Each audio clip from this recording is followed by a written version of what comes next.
After the new pope is elected, he will be led to the central balcony of St. Peter's Basilica, just above the main door of the Baroque architectural masterpiece. On that so-called Loggia of the Blessings, Cardinal Protodeacon Jean-Louis Tauran of France will announce in Latin, "Had the mus papam," pronounce the given name of the elected pontiff and declare the name he has chosen under which to reign. The Vicar of Christ and the leader of the Roman Catholic Church will then emerge and give his first traditional Urbi et Orbi, the papal blessing, saluting and praying for the city of Rome and the wider world. The personality of the Pope and his biography will be paramount in judging what to expect from his rule over a spiritual empire that touches more than 1 billion souls and whose influence crosses borders and contends against other principalities and powers. But there is much to be gleaned about how the new Pope will administer his kingdom from what went into the Sistine Chapel with the 115 cardinal electors charged with discerning God's will for the leadership of the Church. As the absolute ruler of the Roman Catholic Church, a pope can do as he pleases. Yet, the ideological and political position he occupied among his fellow princes of the Church will stamp his reign from the get-go. The ideology may have already been preordained since, before his abdication, Pope Benedict XVI basically packed the College of Cardinals with prelates who apparently agreed with his conservative agenda. As Pope Emeritus, his presence will also be a constant reminder to the new pontiff not to stray too far from the Benedictine prescriptions, if only not to embarrass the retired ruler of the Church living in the Vatican garden. Still, the politics of the Holy See will divide even cardinals who share the same interpretation of doctrine. There are two large factions. For want of real designations, let's call them the repairers and the bureaucrats. The divisions too are fluid, with cardinals fitting into both camps' Venn diagrams. The repairers, who may also be reformers, though that may overstate their intentions, want to fix the various controversies roiling the Church in a way that will dramatically stop the bleeding of Church prestige and reputation. Their core is the U.S. delegation of cardinals who, among other things, have suffered through a decade of media humiliation because of the priestly abuse scandals, and want the new pope to deal forcefully with the problems. Thus, if Cardinal Timothy Dolan of New York or Cardinal Sean O'Malley of Boston emerges as the new pontiff, it will be a victory for the repairers. In terms of photogenicity, at least, O'Malley and his white capuchin monk beard would give the papacy a Santa-like appearance. The American agenda, however, may have been too forward for the Vatican establishment. In fact, the numerous press conferences scheduled by U.S. prelates in the run-up to the conclave were quickly cancelled by the Vatican's media managers.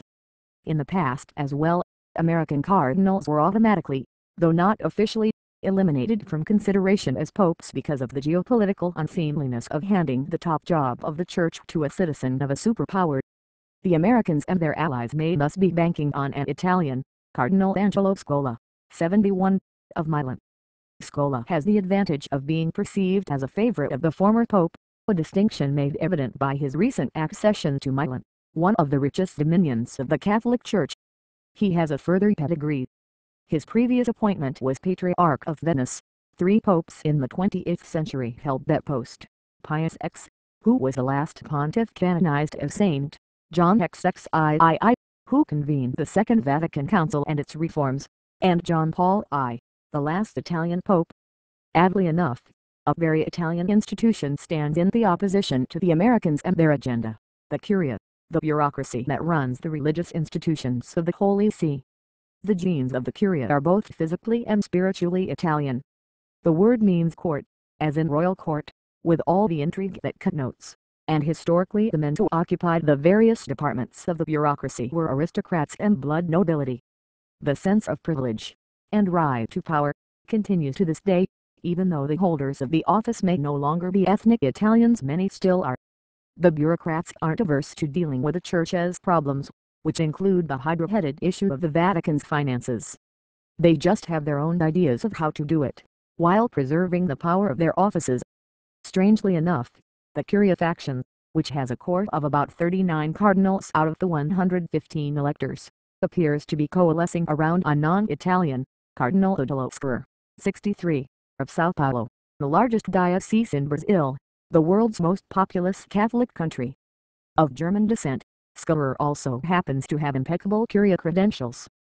From 1994 to 2001 he worked in Rome as a consultant to the Vatican's Congregation for Bishops, the key office that vets and chooses candidates for the Church as top positions for the Pope's final approval. Scopa may have been the perceived frontrunner at Benedict's resignation, but in the 9 or 10 days in which the cardinals have been able to hobnob and get to know each other, the murmurs about Squirt have rumbled louder and louder. The trouble with the Curia, however, is that it is split by a feud between two powerful cardinals, Tarcisio Bertone, the Secretary of State, and his predecessor Angelo Sodano, now the Dean of the College of Cardinals. The split is a historic one, and a reflection of Benedict XVI's awkward and perhaps partisan attempt to fix the Curia. At the behest of the Second Vatican Council, Pope Paul VI in 1967 reorganized the Curia, giving prominence to the diplomats of the Church, embodied in the bureaucracy of the Secretary of State.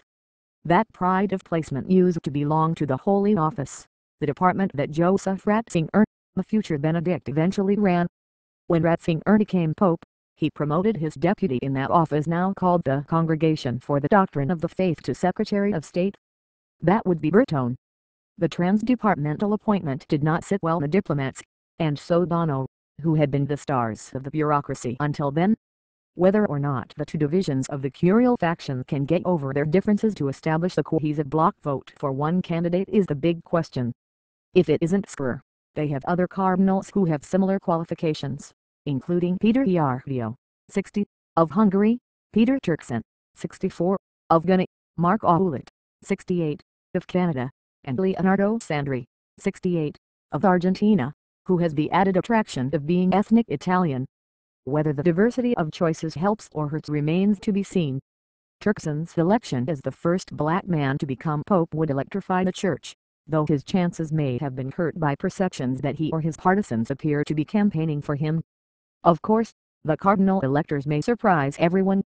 The new precedent of a pope choosing to retire rather than serve till death may convince them to choose a younger man to lead the Church, one who may choose to step down from the papal throne earlier, and whose relative youth would allow him to both learn the Byzantine ways of the Vatican and choose how to reform them. One such candidate is Cardinal Luis Antonio Tagle of Manila, who is only 55 but a rising star in the hierarchy and a recognized expert on the reforms of Vatican II. It is also entirely within the realm of possibility that a maverick will be chosen. One attractive if rebellious candidate would be Christoph Schönborn, 68, of Austria. The cardinal committed one cardinal sin for which he has won much popular acclaim. He criticized a fellow cardinal, and not just any cardinal but the powerful and influential Sodano. In June 2010, with the priestly abuse scandal sweeping Europe, Sodano dismissed the furor as petty gossip. The Austrian, at a supposedly closed-door meeting with journalists, harshly criticized Sodano, saying among other things that he had been responsible for sinking an inquiry into Schönborn's predecessor as Archbishop of Vienna, Cardinal Hans-Hermann Grosser, who had been accused of abuse. Schönborn's remarks quickly became public, and he was quickly called to Rome by the Pope to apologize to Sodano and be rebuked. It is to be reminded that in the Church, when it comes to accusations against a cardinal, only the Pope is competent, said a tersely Vatican communique issued at the end of the meeting. And yet, Schönborn's outspokenness has made him a serious outsider contender for the papacy. And it helps to, like almost all the other frontrunners for Pope, that he has a strong lineal connection to the office. When he was studying theology in the 1970s, Schönborn was a star pupil of one of the great theologians of the Catholic Church, Ratzinger, who would become the future Benedict XVI and the current Pope Emeritus.